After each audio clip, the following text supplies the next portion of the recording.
Vyasa, notre conteur, l'enfant et l'éléphant, Ganesha avait repris place.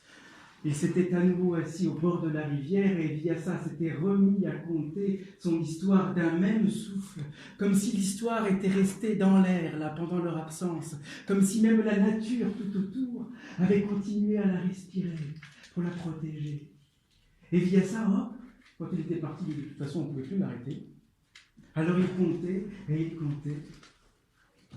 Les Pandavas, leur mère Kunti, Draupadi, leur épouse, avaient été chassés du palais royal, ou du moins éloignés pour que cessent les conflits avec les Kauravas. Alors ils étaient partis, on leur avait donné une vieille masure sur un coin de terre désertique, à sec, aride. Mais c'était mal connaître les Pandavas, parce que bientôt, aidés par les paysans du coin, ils cultivèrent ce grand désert infranchissable, ils irriguèrent, creusèrent canaux, labourèrent la terre dans les vents de poussière, et voilà que le désert devenait vert, et que les fleurs poussaient, année après année, des champs, et bientôt on pouvait cueillir des fruits juteux au pied des arbres délicieux. La maigre maison de bois,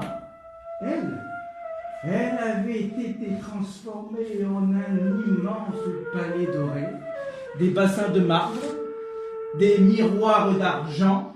Tout cela avait été mis en place, construit, ingénierisé par le grand architecte Maya, seigneur suprême des illusions.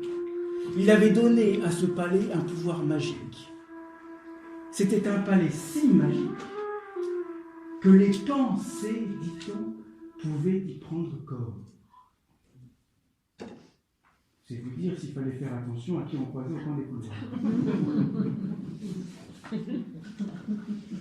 Et vous connaissez cette histoire parce qu'elle n'a pas changé. Ce désert qui était aujourd'hui un pays verdoyant où coulait le miel et le lait, les Kauravas, guidés par Duryodhana, voulaient le récupérer. Oui, Duryodhana, il était ainsi, toujours jaloux, toujours avide. De toute façon, quand on a la haine au cœur, on continue à vivre dans la nuit, même en plein jour.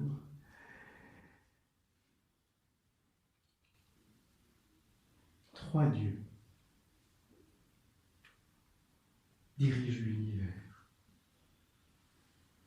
Trois qui n'en sont qu'un. Brahma, le créateur,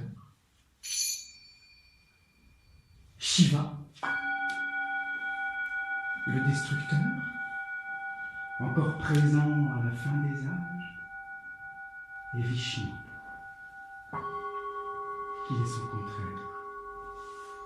C'est lui qui maintient les mondes, lui qui les fait durer. Et quand le chaos menace comme l'aliment, on raconte que Vishnu prend une forme terrestre et qu'il descend parmi nous pour jouer son rôle. Il aurait pris l'apparence humaine de Krishna.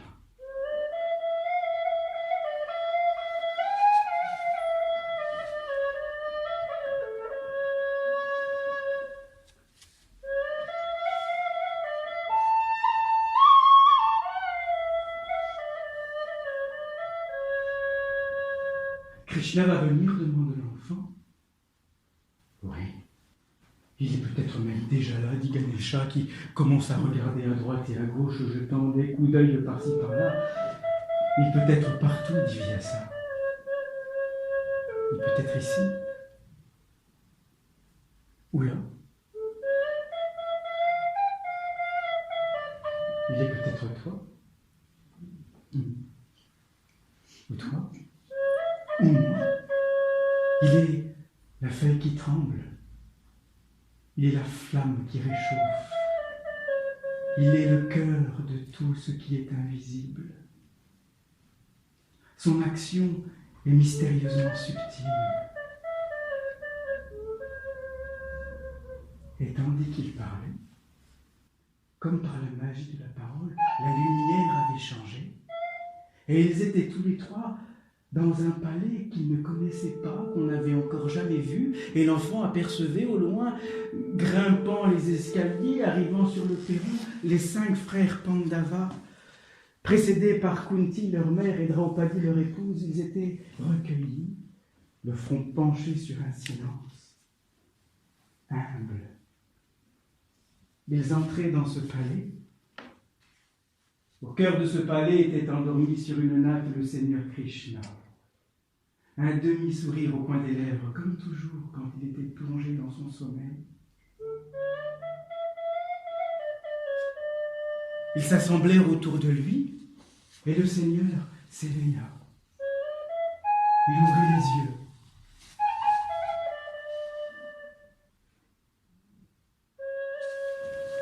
Yudhishthira immédiatement le salua, et dans un signe de respect, toucha ses pieds et s'allonge 3 fois et demande « Tu nous as invités chez toi ?» Et Krishna répond, comme s'il cherchait à se rappeler d'un songe qu'il avait fait. « J'ai fait un rêve, dit-il, et j'ai entendu la terre se plaindre. » Que disait-elle devant le Yudhishthira? Elle dit, « Les hommes sont devenus arrogants. Ils m'accablent chaque jour de blessures. Ils sont devenus innombrables et violents, dominés par l'esprit de conquête. Chaque jour je tremble sous les pas de l'homme sans sagesse et je me demande, que va-t-il encore me faire? » Krishna était ainsi, il parlait toujours comme s'il était en relation directe avec toute chose vivante. Comment sauver la terre? Demande Yudhishthira. J'ai envoyé dans la foule des hommes aux longues oreilles, qu'ils écoutent. Le peuple dit, nous voulons un roi ouvert et calme. Et la terre dit aussi, je veux ce roi. Je l'appelle, sans lui je suis perdu. Suis-je ce roi? Qui d'autre? Mais je suis trop imparfait. Je désire trop cette couronne. Ne te trompe pas sur toi-même, dit Krishna. Toutes les créatures t'aiment, et autour de toi, tes frères sont là. Ils étaient ses membres, ses bras, ils étaient ses jambes, et moi, dit Arjuna, je suis ton œil et ta main. Mais comment pourrais-je être un roi juste? Si j'accepte ce titre, mon oncle et mes cousins vont se croire agressés. Ils vont se lancer dans une guerre effroyable. Serais-je un roi juste si je sais que je condamne la terre à une tuerie épouvantable? Résiste, dit Krishna. Résiste à ce qui résiste en toi. Ils sont nombreux à n'avoir plus que toi devant tous les dangers. Mais quel danger? Les vois-tu clairement? La destruction ne vient pas avec des armes brandies. Elle arrive sournoisement, en faisant croire que ce qui est bon est mauvais, et que ce qui est mauvais est bon. Yudhishthira a hésité à affirmer sa position. Ils restèrent encore un moment ensemble. Et puis, ils s'en allèrent. Un instant, Arjuna demeura seul avec le Seigneur Krishna. Il lui dit, tu as raison, ils sont nombreux nos ennemis qui se rassemblent dans l'ombre. Mais comment vivre si la guerre menace tout le temps au-dessus de nos têtes comme un orage, mais qui ne crève jamais? Doit-on perdre sa vie à préparer une guerre qui ne vient pas pour finir à la fin inutile et perdue? Tu n'auras pas le choix, lui dit Krishna, dans cette vie entre la paix et la guerre, mais entre la guerre et une autre guerre. Où se déroulera cette autre guerre, demande le guerrier, sur le champ de bataille ou au fond de mon cœur? Et Krishna fit cette réponse qui étonne toujours ceux qui l'écoutent. Une de ces réponses où on sentait qu'il fréquentait un territoire inconnu, si peu fréquenté, profond et mystérieux. Il répondit: entre le fond de ton cœur et le champ de bataille, je ne vois pas une grande différence.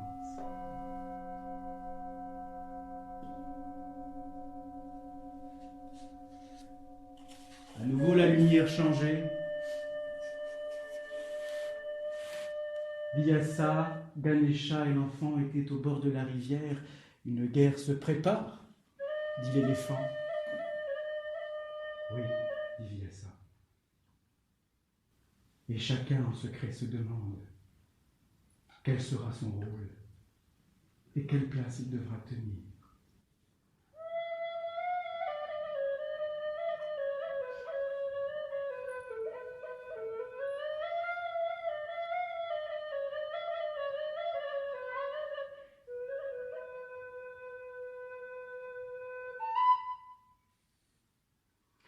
Les Kaurava étaient jaloux, ils voulaient récupérer leurs terres, tous ces fruits, tous ces champs, tous ces paysans qui travaillaient durement. Ils avaient un oncle, un frère de Gandhari, la reine aveugle, qui s'appelait Shakyamuni, et Shakyamuni, lui, il passait ses journées à boire, à se coller aux danseuses et à jouer aux dés. Il était devenu un maître dans l'art subtil de ce jeu. Et toute la journée, il jouait. Il jouait, et c'était donc forcément, au bout d'un moment, un fin tricheur. Il savait gagner comme personne. Il va voir Duryodhana, son neveu, et il lui dit: je sais comment tu peux mettre à bas Yudhishthira. Parce que, comme tous les êtres humains, il a deux faiblesses. Il aime jouer. Il adore jouer. Mais il ne sait pas jouer. Invite-le à une partie de dés, tu t'occupes de la mise, je joue à ta place, et l'affaire est réglée.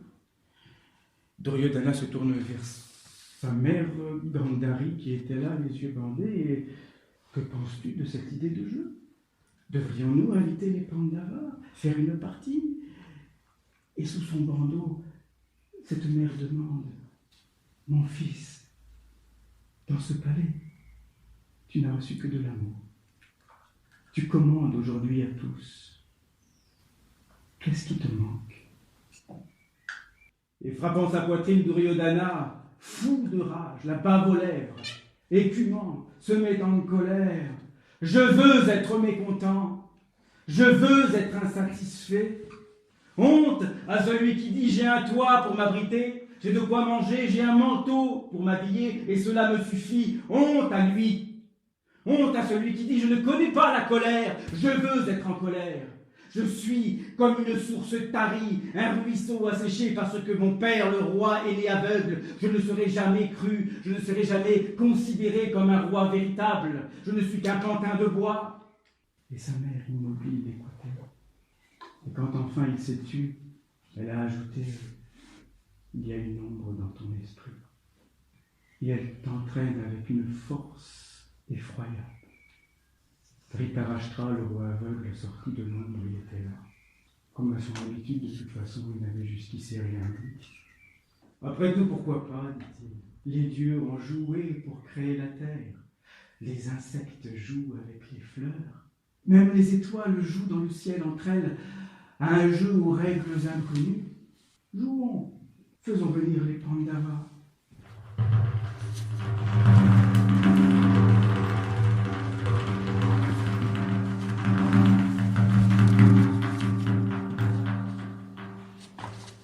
Secret ce soir-là, le même soir, le soir du même jour où on avait décidé d'inviter les Pandavas à venir jouer pour une partie de dés, en secret, Krishna retrouve Bhishma, un sage, vertueux, un des professeurs de la famille qui vivait là dans le palais. Il le retrouve dans une petite pagode entre quatre piliers au bord d'un étang, derrière les roseaux brûle, brille, rayonne la lune pleine. Les chants d'oiseaux, de grenouilles sont là tout autour. Et dans ce bleu de la nuit, Bhishma demande à Krishna, « Que veux-tu » ? Une partie de dés va se dérouler ici. Je le sais, Yudhishthira va accepter l'invitation. Il ne devrait pas, il ne faut pas qu'il vienne. Et pourtant, quelles que soient ses raisons de jouer, il viendra. Il y a dans cette partie de dés des orages que je distingue mal. Oui, c'est pourquoi je te le demande. Tout le monde respecte ta parole dans ce palais. Aussi, quoi que tu vois, quoi que tu entendes pendant cette partie, tu ne dois pas intervenir. Sous aucun prétexte. Sous aucun prétexte. Mais si comme moi tu distingues mal les conséquences de ce jeu, ne vaut-il pas mieux éviter le pire ? Qu'est-ce que le pire ? La destruction. La destruction de quoi ? La destruction de l'ordre juste, de l'action juste, de l'ordre universel. C'est ça le pire. La destruction du dharma. Et ils étaient là au cœur de toute pensée. Le dharma, la loi secrète qui régit le cosmos, présente jusque dans la matière humaine, l'équilibre de tous les mondes. Que l'homme cesse de répondre, de correspondre au dharma, et qu'advient-il du cosmos ? Si, demande Krishna, pour préserver le dharma, il te fallait sacrifier ta famille ou ta race. Cette pensée m'empêche de dormir nuit et jour. Elle fait battre mon cœur si vite, j'en ai la sueur au front. Elle me laisse intranquille. C'est pourquoi je te le demande, tu ne dois pas intervenir. Laisse agir les circonstances. Il est venu le temps où chacun sera obligé de plonger au plus profond de lui-même. Bhishma voulait poser une dernière question, mais c'était trop tard. Krishna avait disparu. Musique transition.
Le jour de la partie de dés était arrivé, les Pandavas avaient répondu à l'invitation, on avait fait un grand festin dans le palais, il régnait dans le palais une ambiance de fête comme on n'en avait pas connu quand même depuis les jours de l'enfance, de tous ces garnements qui chahutaient. On s'était retrouvés, il y avait des danseuses, des tambours, des harpes, des flûtes, et puis après le repas, tout le monde en procession fut invité à rejoindre la salle de jeu.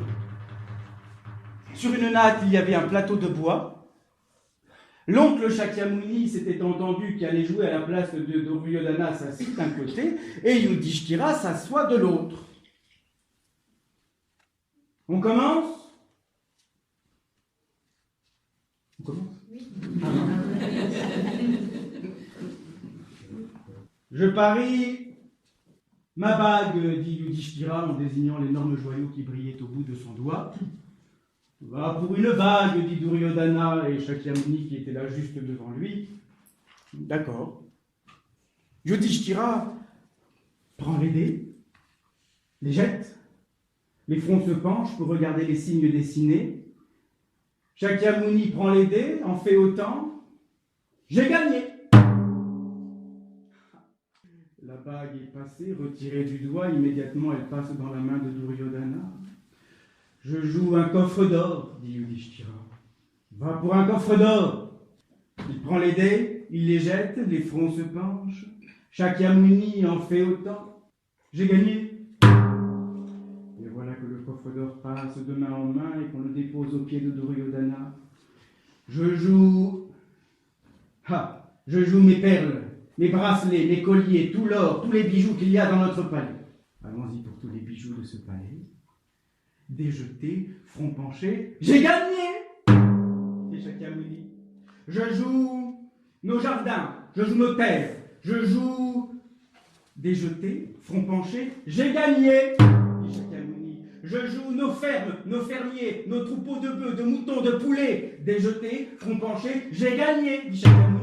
Et la fièvre commençait à gagner non seulement les joueurs, mais dans la foule aussi tous les gens qui assistaient à cela. Les yeux s'échauffaient, les oreilles, on était pris par la force du jeu. Je joue mes chars, mes chevaux, mes armées, j'ai gagné, dit Shakyamuni. Et il joue, et il joue, et il joue. Et peu à peu, c'est le silence qui gagne l'assistance. Parce qu'on voyait les dirigeants de ce royaume en train de dilapider les richesses et toutes les beautés de la terre sur un coup de dé. On aurait voulu intervenir, mais Drona, le maître d'armes, qui allait les arrêter, voyant la fièvre qui les prenait, vit dans le regard de Bhishma, qui avait rencontré Krishna quelques nuits auparavant. Alors Drona n'a rien dit.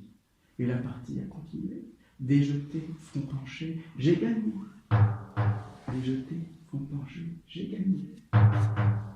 Jusqu'au moment où Yudhishthira, le regard vide comme l'esprit, comme s'il sortait d'une bataille ensanglantée, hypnotisé par la force du jeu, dit « Je n'ai plus rien. » Il avait tout perdu.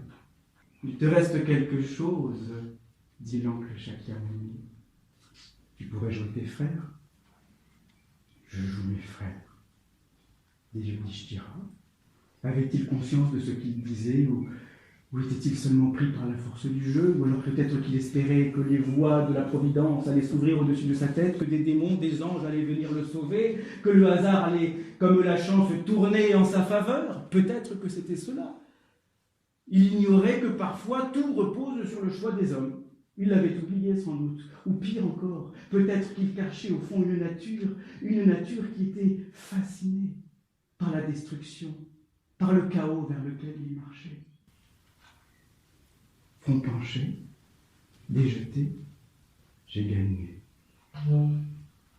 Il venait de perdre ses frères, qui étaient encerclés par des gardes, on était prêts à les emmener comme des prisonniers. Tu peux jouer encore, dit Shakyamuni. Tu pourrais jouer les vêtements que tu portes. J'ai gagné. Mon Yudhishthira se levait et se dévêtir peu à peu. Il retirait les voiles de ses vêtements. Il était à moitié nu, un simple pan autour des rats. Il se rassit très fragilement. Je n'ai plus rien. Il était vide autant au dehors qu'au dedans. Duryodhana se penche alors sur lui et lui dit « Il y a quelque chose que Shakyamuni n'a pas gagné et que tu n'as pas mis en jeu encore. Draupadi, ton épouse, votre épouse, je te propose de la mettre en jeu contre tout le reste. Si tu gagnes, tu récupères tout, les palais, les jardins, les champs, tes frères, tout.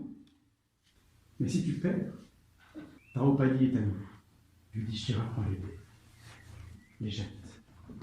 Et voilà que quelques instants après, Draupadi, qui était dans une chambre en retrait, dans un recoin du palais, parce que c'était la coutume, c'était le jour de ses règles, alors elle ne devait pas se montrer aux yeux des invités, elle était restée à l'écart. Voilà qu'un des frères Kaurava entre dans sa chambre et lui dit « On t'attend dans la salle de jeu. » Pourquoi faire? Yudhishthira t'a perdu. Comment ça, Yudhishthira m'a perdu? Il t'a joué au dé, il t'a perdu, mais il ne pouvait pas jouer autre chose. Et voilà que l'homme attrape Draupadi par les cheveux, qu'il la traîne jusque dans la grande salle de jeu. Elle hurle, sa robe est tachée de sang, elle est là sous tous les regards.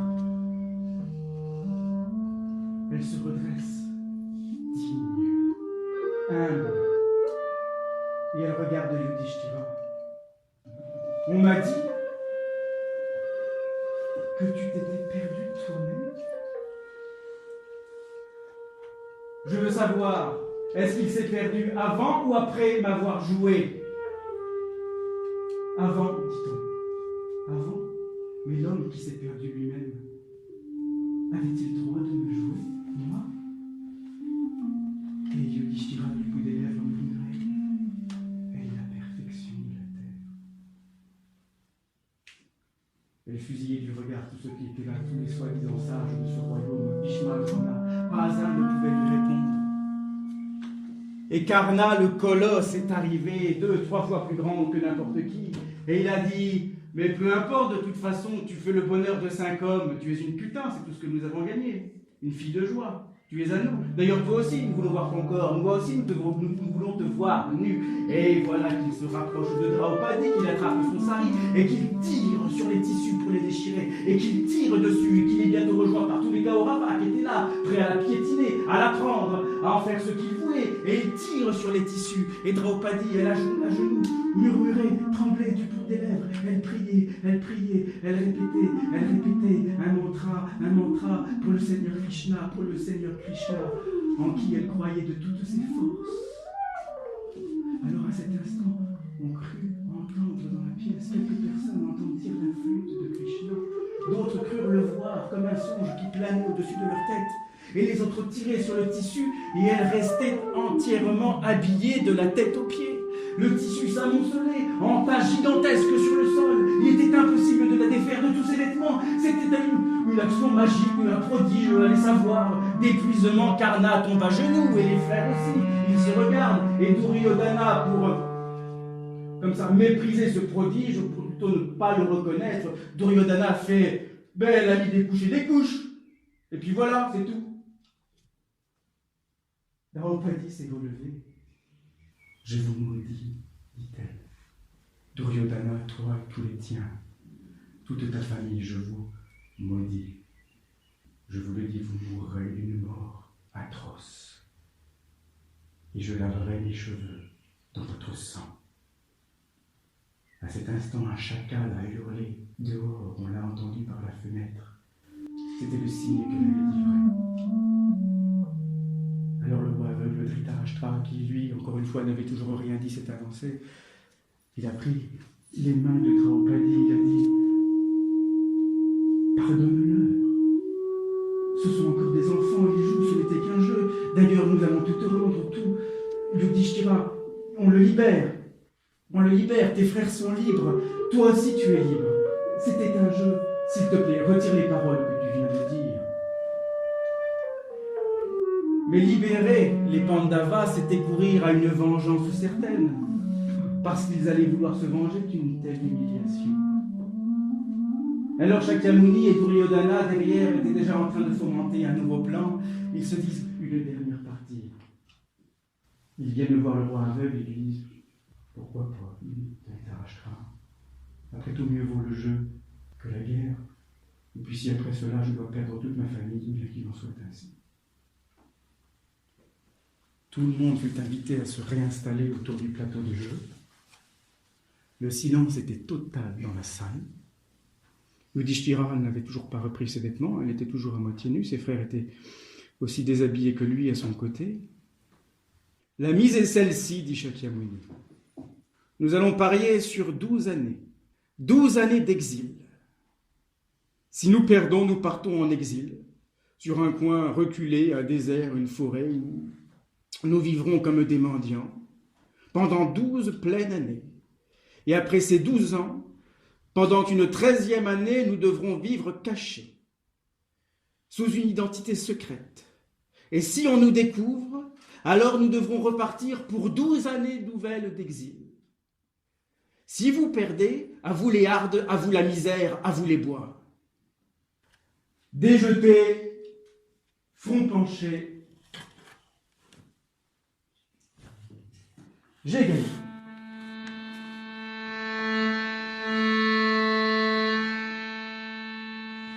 Les Pandavas étaient condamnés. On les a vus quitter la cité, pauvres à moitié nus, pour rejoindre les marécages par-delà les forêts. Ils allaient rester là pendant 12 années d'exil. Mais ce que les Kauravas avaient réussi par-dessus tout, c'était à briser l'harmonie qui régnait entre ses frères, à briser l'harmonie qui régnait entre ses sens et leur amour pour Draupadi.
Ces 12 années d'exil donnent naissance à d'innombrables histoires, des contes riches d'enseignements, des aventures.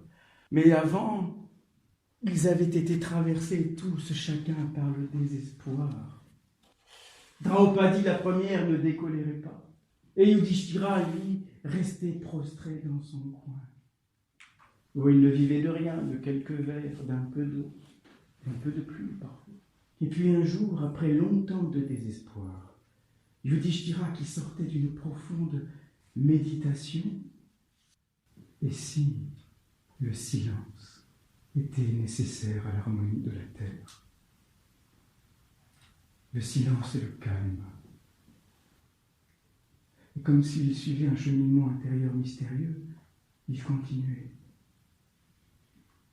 Et il disait, le paysan laboure la terre, il sème, il fait tout ce qu'il peut, il travaille dur, mais la récolte viendra seulement avec la pluie. Et si la pluie ne vient pas, il ne s'en voudra pas, il dira, j'ai travaillé dur comme les autres, et la récolte n'est pas venue. Voilà. Draupadi s'est approchée de lui. Et comme s'ils étaient tous les deux en train de partager une pensée secrète, elle prit parole et dit, il est normal de désirer le bonheur. C'est bon le bonheur. Il est normal de vouloir de l'argent, des richesses. C'est agréable. Et le plaisir de l'amour, c'est délicieux. C'est divin même.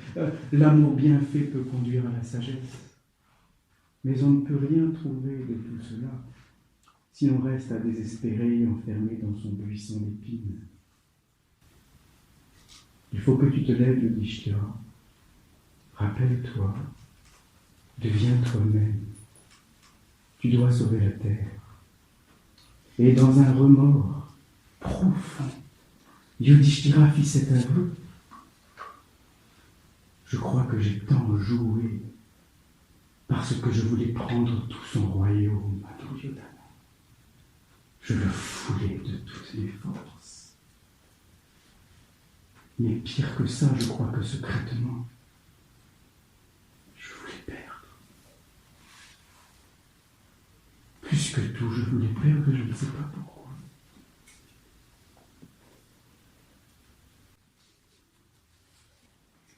À partir de ce jour, les frères ont commencé à cultiver, à travailler, à enrichir les talents que la vie leur avait donnés. Ils sont partis chacun dans une direction, ils ont appris, ils se sont arrêtés auprès des sages, auprès des sauvages, auprès des fous. Il y avait tant d'histoires, tant à apprendre sur la terre. Alors ils ont appris, ils se sont nourris, vivant là pourtant misérables comme des mendiants. Et Arjuna, lui le grand guerrier, il est parti dans les montagnes enneigées parce qu'il voulait affronter, éprouver les limites de son propre corps. Vivre dans le froid, la dureté, la neige, l'escalade, enfin vous voyez toutes ces choses de guerriers quoi, qui font leur œuvre. Pas tant que ça, parce qu'Arjuna, un beau jour, il a rencontré une démone, une apsara, qui lui est apparue. C'était une belle femme, enfin bon, une démone quand même. Elle a voulu le séduire, il a refusé ses d'avance, et elle s'est piquée de colère, elle l'a transformé en femme. C'est des choses qui arrivent. Et voilà que Arjuna, notre grand guerrier, pendant un certain nombre d'années, a vécu dans le corps féminin. Il a exploré tout ce qu'il avait à explorer. Et puis, le charme a fini, le sort s'est retiré, il a retrouvé son corps d'homme, mais il est resté habillé comme ça, apprêté. Parce qu'après tout, c'était le meilleur déguisement qui soit. On ne pouvait pas le reconnaître. Et on était déjà à la 13e année, celle qu'il devrait vivre en secret, cachée, sous des identités mystérieuses. Alors les Pandavas se sont fait embaucher comme des garçons de ferme. Voilà, ils étaient là tous les jours à faire les vaches, à ramasser les œufs, à labourer la terre. Et puis Draupadi et sa jumelle, Arjunani, sous sa belle robe là. Eh bien, elles ont commencé, elles, aussi à aider à la maison, à faire un petit peu d'enseignement aux enfants, parce qu'ils avaient appris des langues de tous les pays, donc après tout, tant qu'à faire, elles jouaient les professeurs. Et puis, la 13e année est passée ainsi, jusqu'au jour où la veille de la fin de cette 13e année d'exil, sur une plaine où toute l'armée des Kauravas s'est rassemblée, on voit une jeune femme arriver sur un char.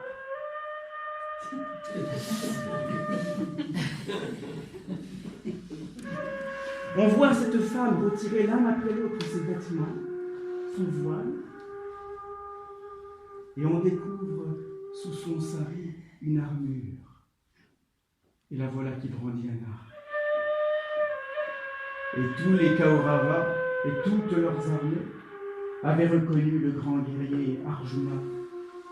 Mais il est fou, dit Ganesha. Ils vont repartir pour 12 années d'exil s'il fait ça. Non, dit Vyasa, il n'était pas fou. Au contraire, il était devenu sage. Il avait appris à reconnaître la vraie nature de son ennemi.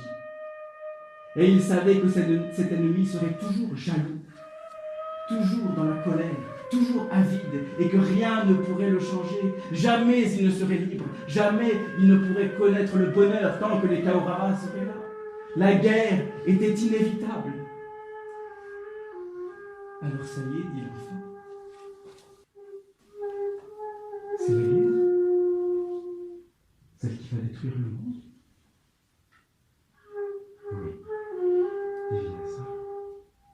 Mais voyant que dans ses yeux, dans son cœur, 1000 questions qu'il était incapable de formuler étaient en train de se bousculer, Vyasa compris qu'il fallait répondre à l'enfant et à toutes ses inquiétudes. Comment vivre quand il n'y a pas d'avenir? Comment aimer les autres dans le désespoir? Comment travailler? Alors le Yudhishthira est arrivé, comme ça, comme une ombre derrière, qui écoutait. Parce que Vyasa, pour répondre aux questions que l'enfant était incapable de se formuler, fit la plus belle réponse qui soit. Il lui a raconté une histoire. Et peut-être la plus belle histoire qu'il ait jamais racontée. Il regardait l'enfant et lui disait « Tu sais, le monde a déjà été détruit plusieurs fois. Et il y a très longtemps, alors que la terre, l'humanité avait été détruite, la terre n'était plus rien qu'un vaste marécage, gris, sale, balayé par des vents froids que plus rien ne retenait. Et seul dans ce grand marécage de la terre marchait encore un homme, le dernier survivant. Il était vieux, il s'appelait Markandeya. Le dernier survivant de la terre, il avait soif, il avait faim, autant de repos que de pain. La gorge pleine d'angoisse, les yeux hagards, il ne savait même plus depuis combien de temps il marchait dans ce grand marécage de la terre détruite. Et puis un jour, sans savoir pourquoi il s'est retourné, il aperçut un arbre qui venait de jaillir de l'eau. Un immense figuier.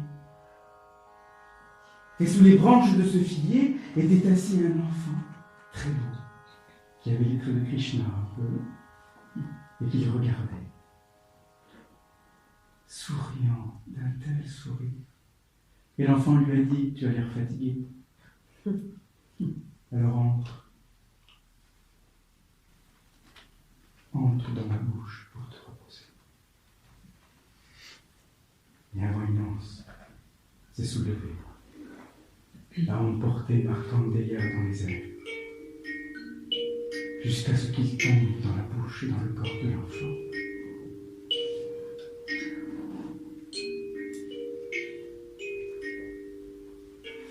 Quand Markandeya a rouvert les yeux, il était allongé dans l'herbe chaude et grasse d'une forêt. Il y avait des papillons et des abeilles, et des oiseaux tout autour. Au loin, une rivière et des femmes qui chantaient. Elles portaient de l'eau qu'elles emmenaient à leur village. Alors il s'est levé et il les a suivis.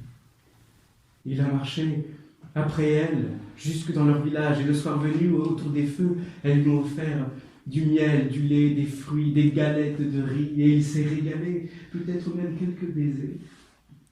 Et le jour suivant, il s'est levé et il a commencé à marcher, traversant des villages et des villages encore, goûtant à tout ce qu'il se trouvait sur sa route. Cette terre de ce corps était si beau.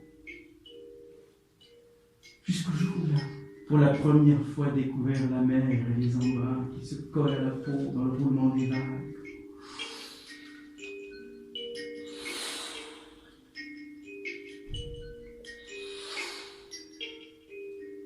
Pendant plus de 100 ans, il a marché dans ce corps infini, sans jamais en voir la fin.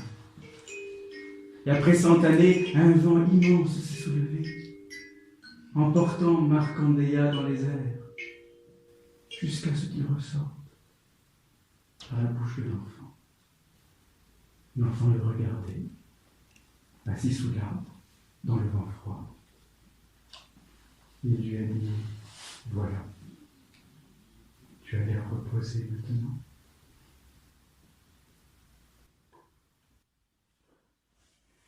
La bataille était décidée, rien ne pouvait l'arrêter.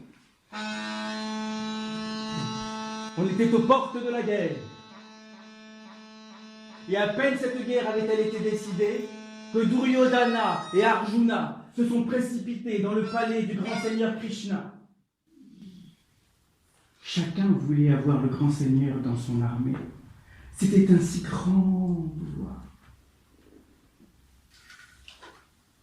Krishna leur a posé une seule question. Si je mets d'un côté toutes mes armées, mes chars, mes soldats, mes armes prêts à combattre, et de l'autre côté, moi seul, simple, sans rien, qui ne prendrait pas même part à la bataille, que choisissez-vous? Et Duryodhana répond, je te prends toutes tes armées, tes chevaux, tes soldats. Je prends tout, prêt à combattre. Et Arjuna répond, je te veux toi, à mes côtés. Même si je ne prends pas part à la bataille, non, c'est toi, à mes côtés. Les tentes étaient dressées pour accueillir tous les blessés. Les brasiers funéraires étaient construits pour brûler tous les morts qui allaient bientôt arriver. Tous les peuples de la terre se rassemblaient. Ils étaient là. Chacun allait prendre son parti. Ils avaient choisi leur camp. Alors que les flambeaux étaient déjà en train d'illuminer la nuit, la veille de la grande bataille, parce qu'on avait convenu qu'on ne combattrait jamais pendant la nuit, qu'on commencerait à l'aube et que chaque bataille finirait avec le jour, et que la nuit seule on se reposerait et qu'on soignerait les blessés. Ils étaient 18 millions sur la plaine de Kurukshetra. 18 millions d'hommes.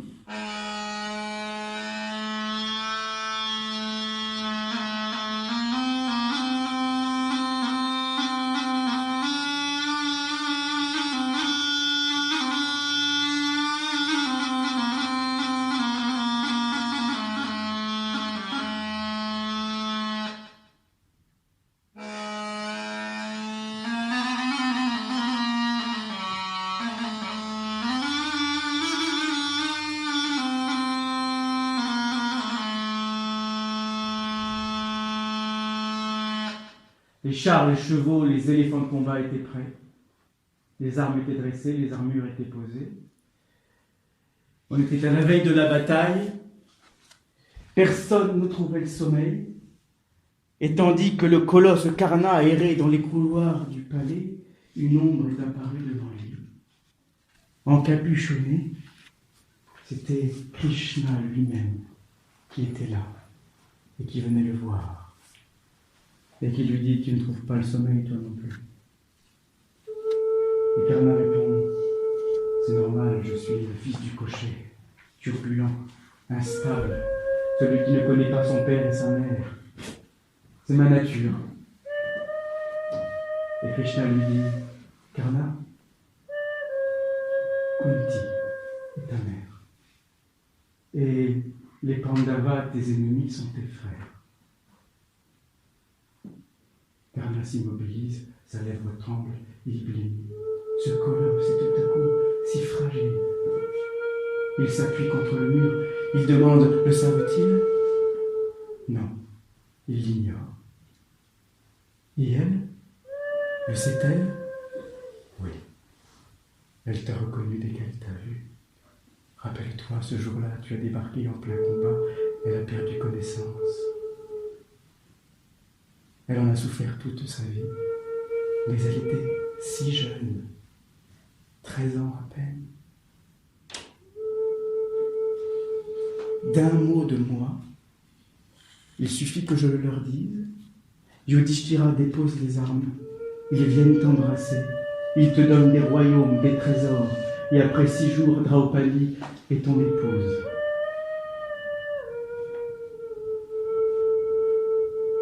À cet instant, voilé des pieds jusqu'à la tête, de derrière une colonne est apparu Kunti, que Krishna avait emmené avec lui. Il tentait le tout pour tenter, pour empêcher cette guerre terrible d'avoir lieu. Kunti a pris les mains de ce fils qu'elle retrouvait, et elle pleurait à chaudes larmes sur cette peau. Elle lui disait « Pardonne-moi, je ne savais pas. D'un mot de toi, et cette guerre n'aura pas lieu. Car Duryodhana n'osera jamais combattre s'il te perd dans ses armées. Tous déposeront les armes. Tout est entre tes mains. » Tu as toujours eu ta préférence, dit Karna. Aujourd'hui, tu viens me voir, tu viens me retrouver parce que tu as peur. Tu as peur que je tue Arjuna, mais je serai toujours au-dessus de lui, tu m'entends ? Et Krishna, qui assistait à cela, dit alors, si même ta mère ne peut pas attendrir ton cœur, cette guerre, c'est sûr, maintenant est inévitable. Je te promets une chose, dit Karna en regardant sa mère. C'est que je ne tuerai pas Yudhishthira. Je ne tuerai pas ses 3 frères. Mais Arjuna, lui, je le tuerai. Parce que l'un de nous deux doit mourir. Ainsi que ce soit lui ou que ce soit moi, à la fin de la guerre, tu auras le même nombre de fils. Très bien, dit Krishna. Alors les Pandavas sont sûrs de gagner cette guerre. Va, Karna, va voir tes frères. Dis-leur, c'est le printemps. Les fleurs sont écloses. L'eau est fraîche. Et nous allons mourir.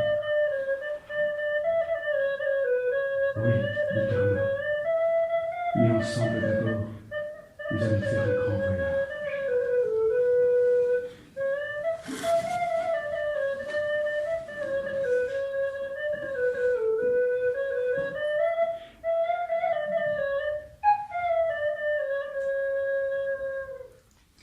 « 18 millions d'hommes. Arjuna s'est avancé sur la grande plaine. Krishna était là, c'était son cocher qui dirigeait son char. Arjuna a pris sa conque et il a soufflé. La plaine n'était plus qu'un cri de tous ces guerriers qui s'embrasaient.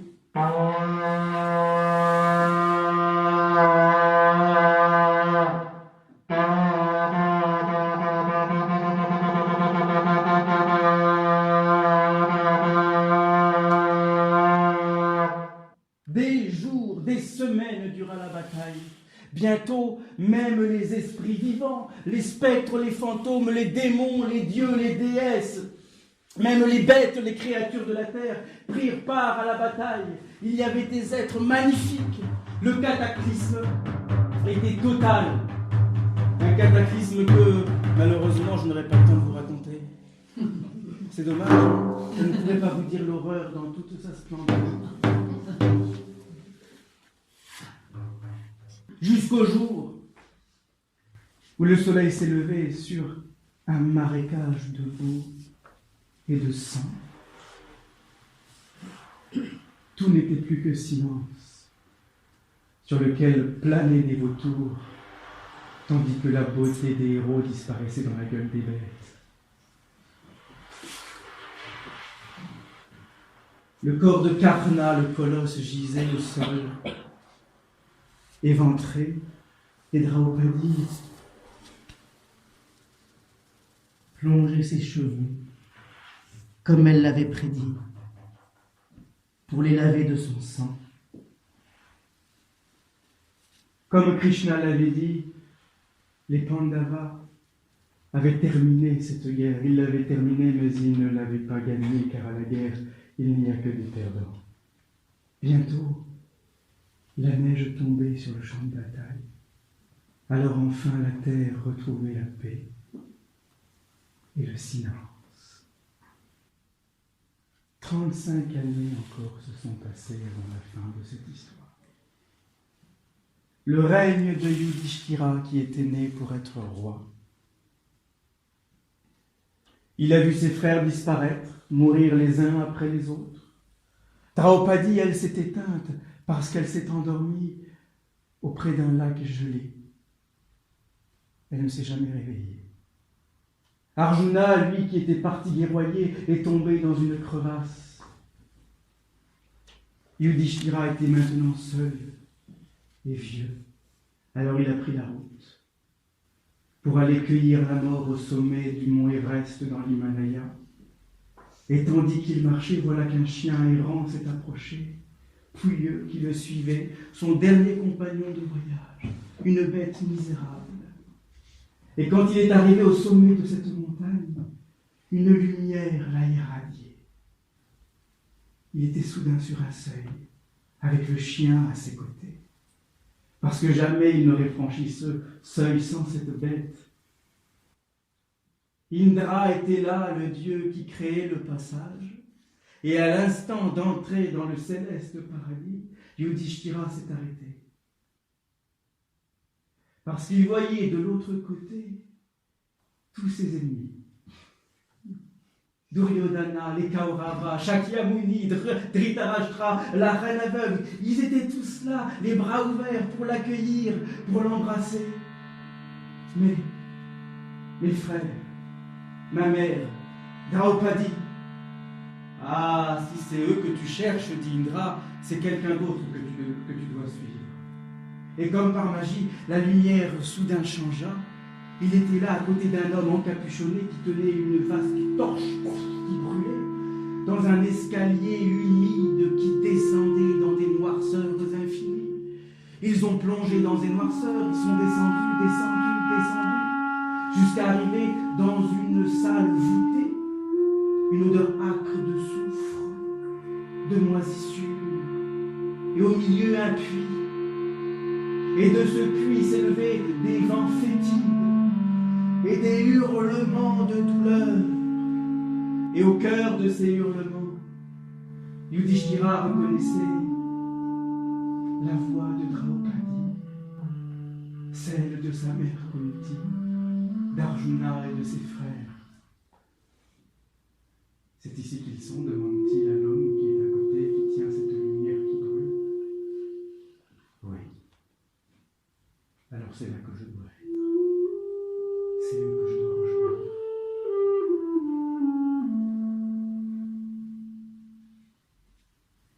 C'est bien, a dit la voix. C'était ta dernière épreuve. La torche s'est embrasée et la lumière a augmenté. Et tout à coup, on a vu se dessiner un sourire sur le visage de celui qui était là à ses côtés. C'était le visage de Vyasa, notre conteur, qui était là. Et alors que le jour se levait, on apercevait derrière la grosse tête de Ganesha qui le regardait. Et au pied de Yudhishthira était assis un enfant. Oui, ça c'est Ganesha.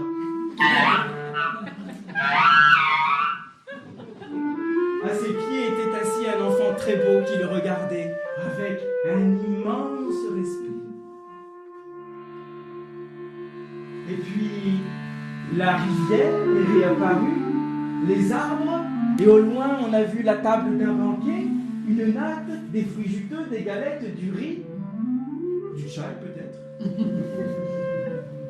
Et il y avait là autour de cette table Draupadi qui dansait avec Duryodhana. Il y avait Kunti qui mettait des colliers de fleurs au cou de Karna. Il y avait tous les Kauravas, les Pandavas faisant la ronde. C'était un festin de fête et ils accueillaient Yudhishthira. Alors il fut suivi par Vyasa, tandis que Ganesha remettait son livre qu'il fermait, relié de cuir entre les bras de l'enfant. Oh, c'était si lourd. Et quand l'enfant s'est redressé, il était seul, au bord de la rivière. Il n'y avait plus personne que ce livre entre ses bras. Au-dessus de sa tête, le vent faisait chanter le feuillage. Des feuilles dont certaines s'envolaient pour tomber, être emportées loin, si loin, sur les eaux de la rivière.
Merci.